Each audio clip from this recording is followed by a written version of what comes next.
안녕하세요. 건강지킴이 닥터 MBC 황인찬입니다. 질환에 관한 다양한 궁금증 여러분의 입장에서 꼼꼼하게 짚어드리겠습니다. 보통 성인의 자연 치아 개수는 총 28개지만요. 구강 관리를 제대로 하지 못해 치아가 상실될 경우 불편함을 겪을 때가 많습니다.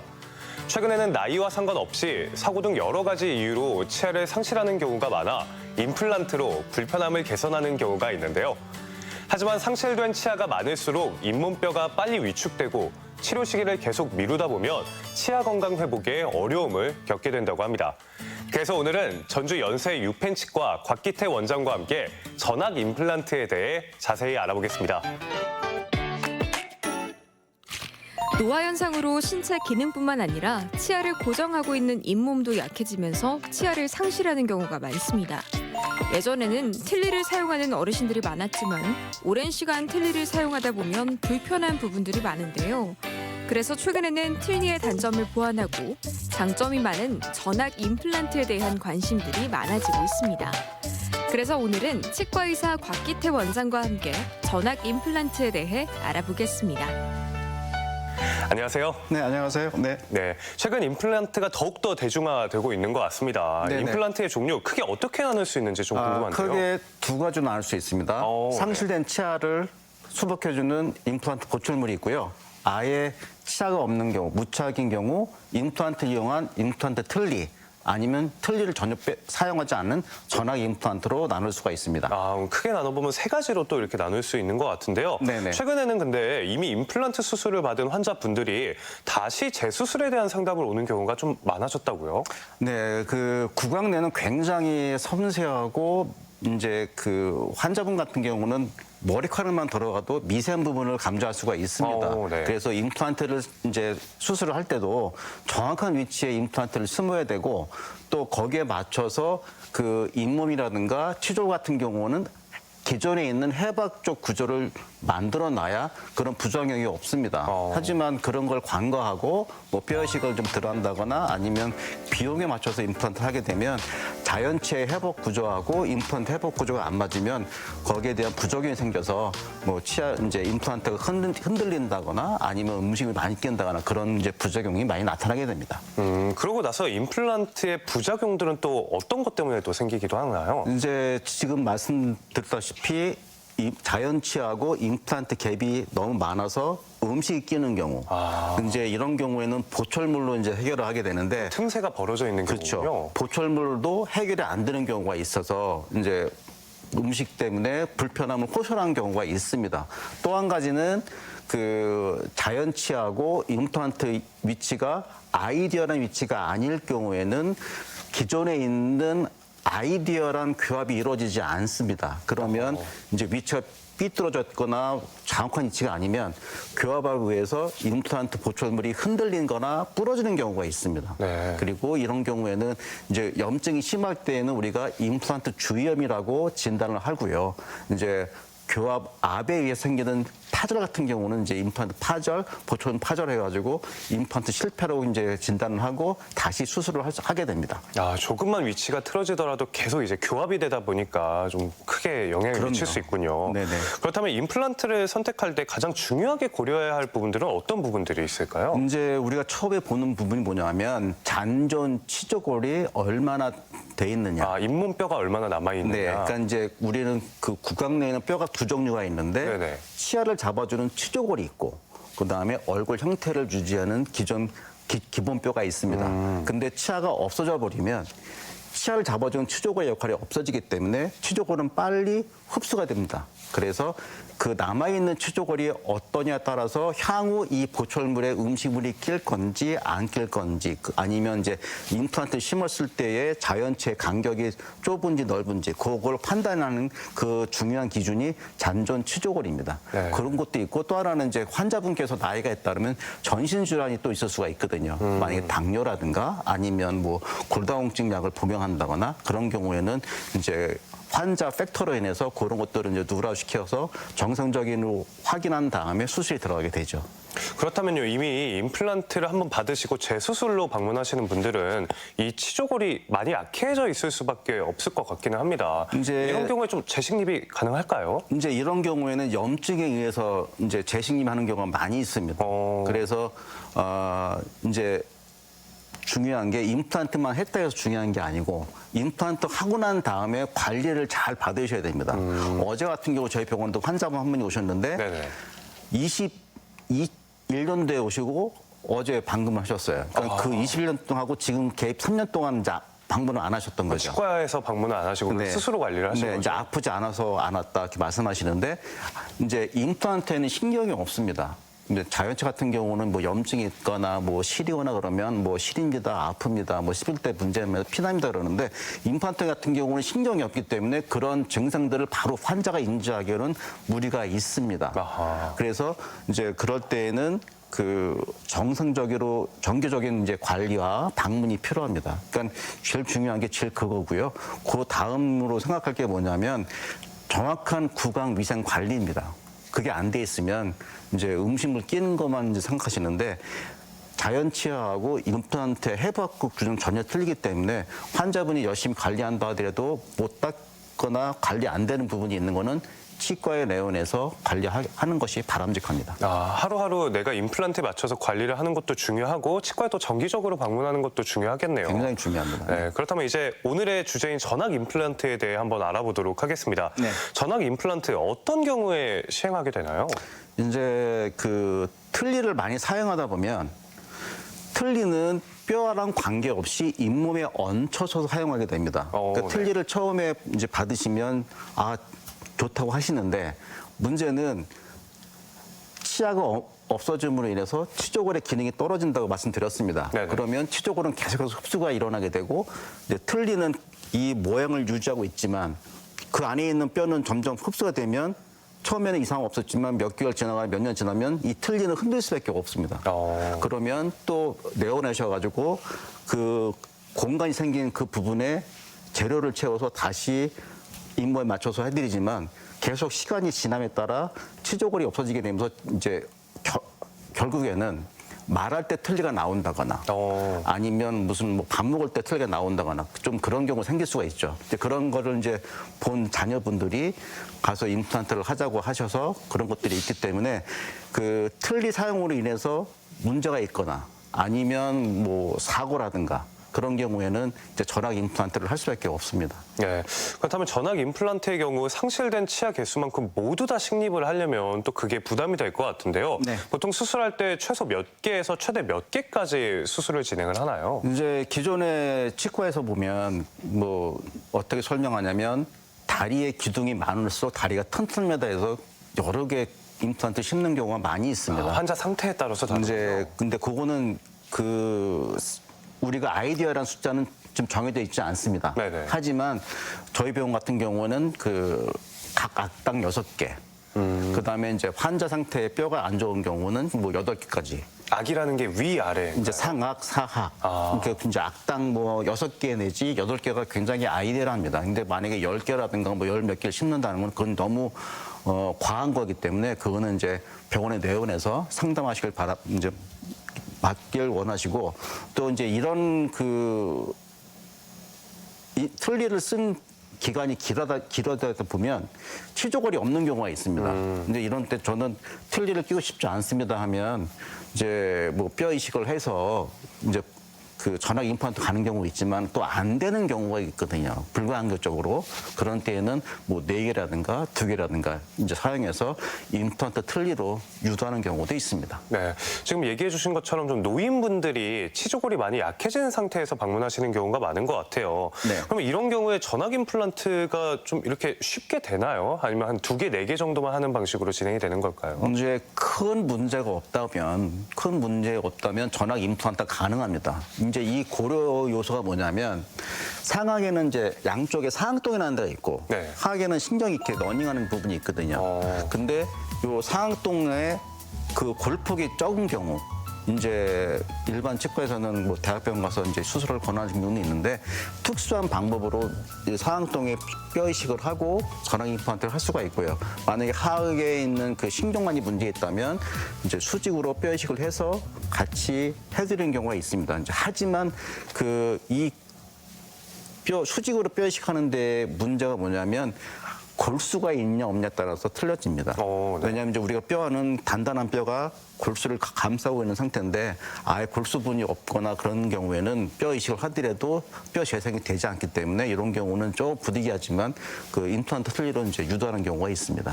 네, 정말 환자 상태에 따라서 천차만별인 것 같은데요. 네.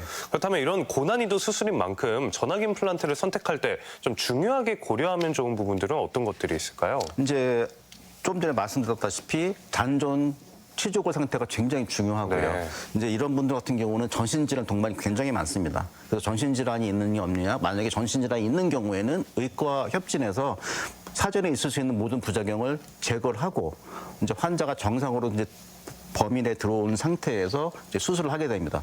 또 한 가지, 요즘에는 이제 암 치료를 받는 분이 많이 계십니다. 네. 그래서 이제 이 두경부 부분에 방사성 치료 받으신 분들은 좀 안타깝지만 임플란트 수술을 못 합니다. 이제 임플란트 수술하게 되면 향후에 문제가 발생하기 때문에 이런 분들 같은 경우는 의과 협진이 굉장히 중요하고요. 그 다음에 뭐 상악동 문제라든가 요 하악관 신경 문제 같은 경우는 그 이제 골이식 여부에 따라서 이제 극복할 수 있기 때문에 그런 것들은 이제 더 내원의 검진 이제 받길 권하시고 그 나머지 부분 같은 경우는 이제 전신질환이라든가 그런 문제 같은 경우는 의과 협진해서 가능하기 때문에 내원에서 그 검진과 치료 계획을 받아보시는 것이 바람직하겠습니다. 예. 들어보면요, 이 전학 임플란트를 식립하기 위해서 정말 많은 검사들이 이루어지는 것 같습니다. 네. 어떤 검사들이 좀 필요한지 한번 정리 좀 부탁드릴게요. 이제 틀니를 많이 썼던 분 같은 경우에는 그 틀니 교합하고 우리 자연치 교합, 임플란트 교합이 틀립니다. 왜냐하면 틀니 같은 경우에는 그 잇몸에서 이제 받는 힘이기 때문에 환자분들이 잘 씹히는 방향대로 저작을 하게 됩니다. 그래서 일정하게 들어가는 게 아니고 뭐 뺨 쪽으로, 혀 쪽으로 왔다 갔다 하면서 이제 자기가 편하신 부분에 저작을 하게 되기 때문에 이제 이런 경우는 교합 같은 경우도 검사를 해야 되고 또 한 가지로는 이제 턱에 나오신 분들이 있습니다. 이렇게 그 하악턱에 나오신 분 같은 경우는 그 나중에 전학 임플란트를 하게 되어도 똑같이 하악에 나올 수밖에 없는데 이런 것들은 저희가 이제 검사를 통해서 정상으로 갈 수 있는 엄지 검사를 하게 되고요. 네. 이제 그 다음에는 아까 말했다시피 전신질환 문제 확인하게 되고요. 그 다음 이제 남아 있는 잔존 치조골이 괜찮은지 그렇게 검사를 하고서는 이제 치료계획 세워서 환자분한테 할 수 있는 옵션들을 이제 제공하게 되죠. 네, 그러면 이런 모든 검사들이 다 괜찮아서 전학 임플란트를 수술 받게 된다. 네. 그럼 그 수술 과정에 대해서도 한번 설명 부탁드릴게요. 이제 처음에 의과 이제 전신질환 있는 분은 의과 협진을 하게 되고요. 그 다음에 이상이 없다고 하시게 된다면 환자분의 건강 상태를 먼저 체크합니다. 그래서 건강이 좀 허락하시는 분들은 상하악을 동시에 수술을 들어가게 되고요. 나는 조금 이제 뭐 체력에 문제 있다. 뭐 기저질환이 있으신다거나. 뭐 그러신 분 같은 경우는 이제 상하 먼저 하고 하악은 나중에 한다거나 이제 그런 경우가 있고요. 이제 그렇게 해서 잔존 치조골이 충분하신 분들은 그 뼈이식과 동시에 임플란트 식립을 하게 되고 이제 잔존 치조골이 없는 경우에는 뼈이식을 먼저 해서 기다린 다음에 뼈가 완성되고 다시 그 위에 임플란트를 하는 경우가 있습니다. 그래서 바로 임플란트 식립하는 경우는 6개월 이내에 모든 이제 보철물을 나가게 되고요. 이런 일련의 이제 수술 과정이 끝나면 이제 많이 부어 있습니다. 네. 많이 부어 있는 상태이기 때문에 저희가 임시 틀니를 드릴 수가 없어요.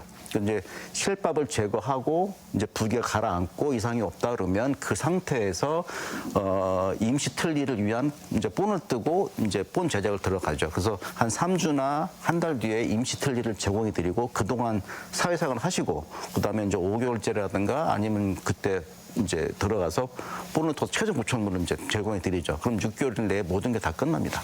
그러면 일상생활로의 좀 편한 복귀, 그 치료 기간이라고 생각을 해보면 한 6개월 정도라고 생각을 하면 이제 되나요? 큰 문제가 없다면 6개월 내에 모든 게 다 끝납니다. 아, 그러면 원래대로 좀 그 예전처럼 좀 저작 활동도 편하게 하시고 네네. 그런다고 생각을 하면 되겠네요. 네네. 네. 그럼 임플란트는 잔존 치조골이 얼마나 남았는지에 따라서도 또 치료 기간이 달라질 것 같은데요. 네. 잔존 치조골 상태가 좋으면 아까 얘기해 주신 것처럼 상하악을 한 번에 네. 처리가 가능한 거죠? 네네. 네. 전악 임플란트 수술을 그러면 진행을 하실 때요. 원장님께서 가장 신경을 많이 쓰시는 부분은 어떤 부분이 있을까요? 이제 환자의 전신 건강 상태입니다. 왜냐하면 이렇게 틀니를 쓰신 떴거나 아니면 문제 있으신 분들은 같은 경우는 이제 치과에 대한 뭐 그 공포감이라든가 아니면 신뢰 문제가 굉장히 많아서 굉장히 신중하게 접근하시는 분이 있으신데 네. 먼저 정신적으로 이제 안정 취하게 유도하고 이제 기존에 있던 환자 데이터라든가 사진이라든가 엑셀 보여서 이런 과정을 통해서 임플란트를 합니다라고 이제 설명을 드리고 환자한테 편안한 마음을 이제 갖게 한 다음에 그 다음에 이제 수술을 들어가고 있거든요. 네. 이제 그 이후에 또 6개월이라는 기간이 치료 기간으로 걸리다 보니까 더욱더 좀 겁을 내시는 분들이 많으실 것 같아요. 이제 그 기간이 6개월이라 이렇게 우리가 말씀하지만 6개월 이 기간이 환자한테 굉장히 고통입니다. 그렇죠. 이 제대로 못 씹으시다 보니까. 제대로 이제 먹는 게 이제 굉장히 중요한데 만약에 이제 택배를 하신다거나 아니면 힘든 일을 하시는 분 같은 경우는 이 먹는 거에 굉장히 민감하신 분들이 있는데 이런 분들 같은 경우는 살도 많이 빠지시고 그런 이제 문제가 생기십니다. 그렇기 때문에 이런 분들한테 그 기간 동안 불편 없이 이제 그 서포트한 치료를 하는 것도 굉장히 중요하고요. 그 임시 틀니가 안 맞으면 오셔서 그 내면에 이렇게 부드러운 쿠션감 있는 재료를 넣어드려서 좀 더 불편감 없이 치료를 좀 제공하고 있습니다. 네. 그리고 전악 임플란트와 임플란트 틀니를 비교하는 경우가 또 많은데요. 네. 먼저 임플란트 틀니는 일반 틀니와 또 어떻게 다른지가 궁금합니다.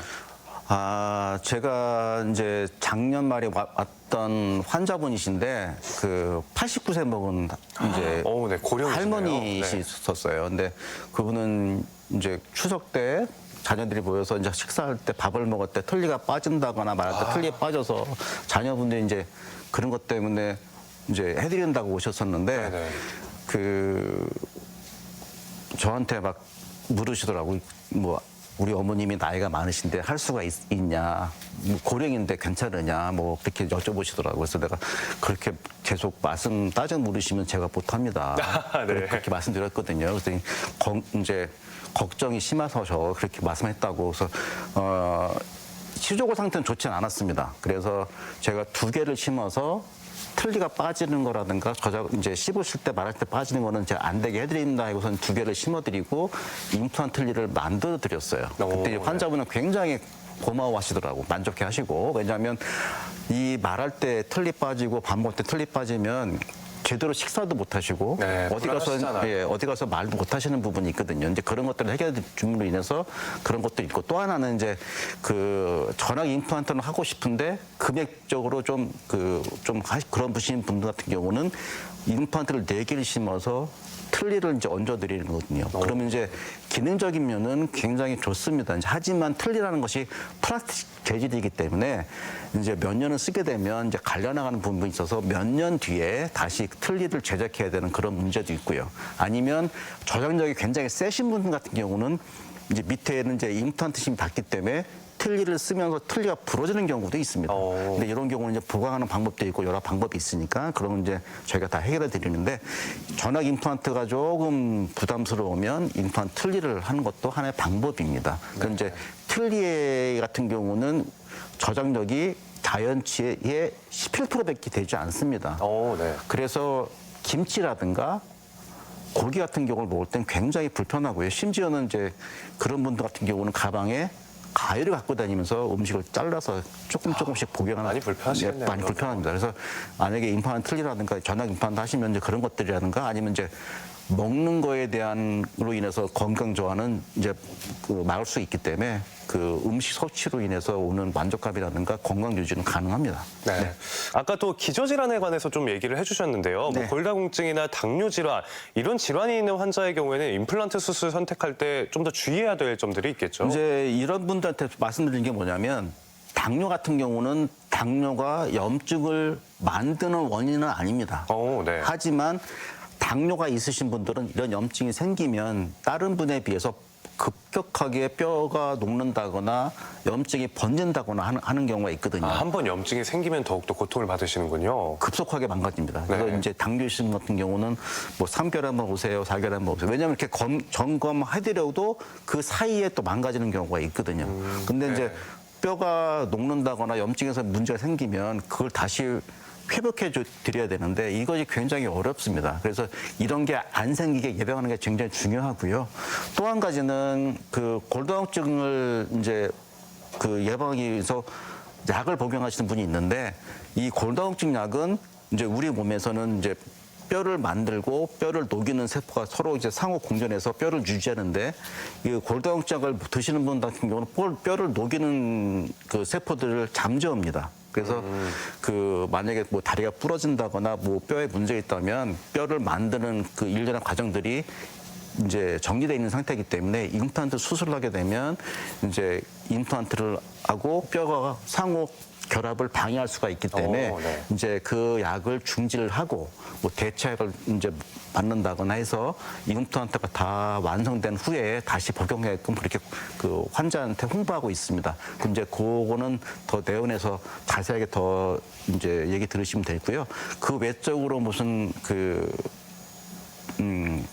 혈전용해제, 아스피린제 이걸 드시는 것 같은 경우는 수술 중에 이제 출혈이 많이 생길 수 있으니까 술전에 이제 의과에 협진해서 뭐 약을 좀 줄인다거나 뭐 약간 좀 복용을 중지해서 있을 수 있는 문제를 좀 해결합니다. 네. 임플란트는 아까 수술 이후에가 더욱더 중요하다. 그렇게 또 얘기를 해주셨는데 이와 관련해서 한번 식립하고 나면 관리만 잘하면 평생 사용할 수 있다 이런 오해를 하시는 분들도 계시더라고요. 그럼 보통 임플란트 수술 이후에 몇 년 정도가 괜찮다고 생각하시나요? 이제 제가 항상 이제 방송 중이라든가 환자분한테 얘기를 하는 게 같은 날 어떤 물건을 샀을 때 그 물건의 수명이 같은 날 끝났냐고 이제 환자분한테 얘기를 드리거든요. 아니죠. 그러니까 같은 날 저하고 차를 샀는데 폐차도 같은 날 시키지 않듯이 얼만큼 그 차를 알고 그 차에 대해서 관리함에 따라서 이 차가 30년을 쓸 수 있는지 아니면 뭐 평생 가든지 뭐 그런 문제가 있습니다. 만약에 이제 중간에 이제 보철물이 깨졌을 때는 보철물 바꿀 수가 있지만 밑에 임플란트 뼈에 들어간 임플란트 같은 관리 여하에 따라서 평생 갈 수가 있어요. 근데 그렇지 않고 막 흡연을 많이 한다거나 아니면 구강위생을 좀 소홀히 한다 그러면 1년, 2년 돼서 망가지는 분이 있습니다. 네. 이제 그런 것도 있고 또 한 가지는 이제 틀니를 오래 쓰신 분 같은 경우는 아까 말씀드렸다시피 자연치하고 틀니의 저작압이 틀리다고 말씀드렸죠. 그래서 이제 단단한 음식 먹으면 과도하게 그 틀니를 사용했던 그런 습관이 남아 있어서 임플란트를 넣어도 과도한 힘에 의해서 그 보철물이 깨진다거나 아니면 임플란트가 부러진다거나 그런 경우도 있습니다. 이제 이런 것들이 있기 때문에 사후 관리가 굉장히 중요합니다. 네. 원래 내가 쓰던 치아가 아니다 보니까 평소 관리법도 좀 다를 것 같은데요. 임플란트 수명을 늘리기 위해서 어떤 점을 항상 명심하고 있어야 될까요? 이제 굉장히 좋은 장점이 뭐냐면 자연 치아와 똑같이 그냥 효율적인 양치질만 잘하면 됩니다. 오, 네. 그리고 또 한 가지는 그 치실 사용이라든가 아니면 이제 그 컨택이 좀 타이트해서 치실이 이제 치간 칫솔이 안 들어간다는 경우는 치실 사용하고 만약에 공간이 있는 경우에는 치간 칫솔 사용해서 보철물 밑에 있을 수 있는 음식 잔살만 잘 제거한다 그러면 큰 문제는 없을 겁니다. 네네. 네, 그렇군요. 네. 임플란트가 많이 대중화됐지만요. 여전히 두려워하시는 분들이 많기는 합니다. 네네. 시청자 여러분들께 마지막으로 당부 말씀 한번 부탁드리겠습니다.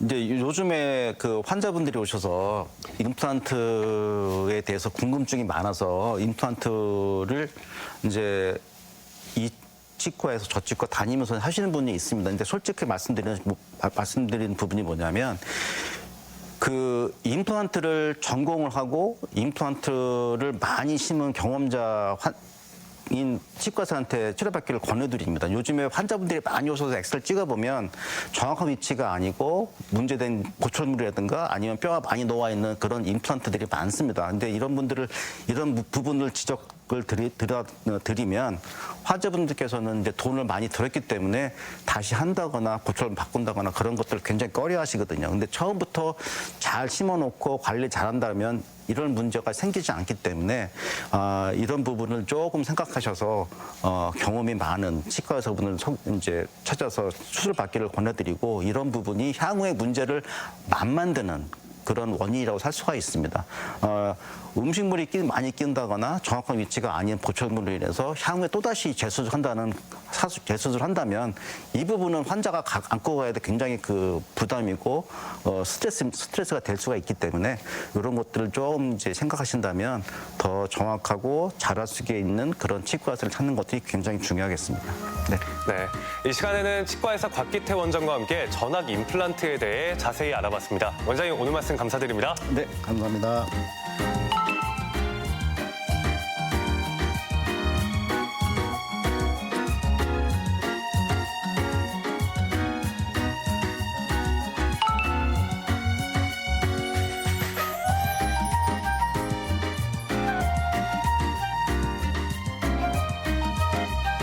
네, 뭐든지 빨리 하는 현대인들은 식사를 할 때도 음식을 충분히 씹지 못하고 삼키는 경우가 많아 소화불량에 시달리는 경우가 많습니다.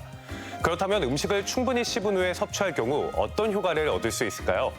먼저 저작 운동을 많이 하면서 분비된 침은 소화불량은 물론 입안에 남아있는 음식 찌꺼기를 제거해주기 때문에 입냄새 예방에 도움을 준다고 합니다.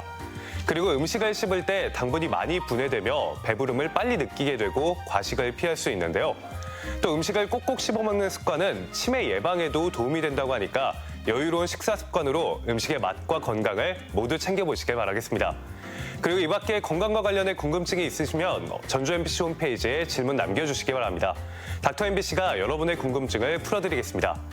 저희가 준비한 소식은 여기까지입니다. 다음 주 이 시간에 다시 찾아뵙겠습니다. 고맙습니다.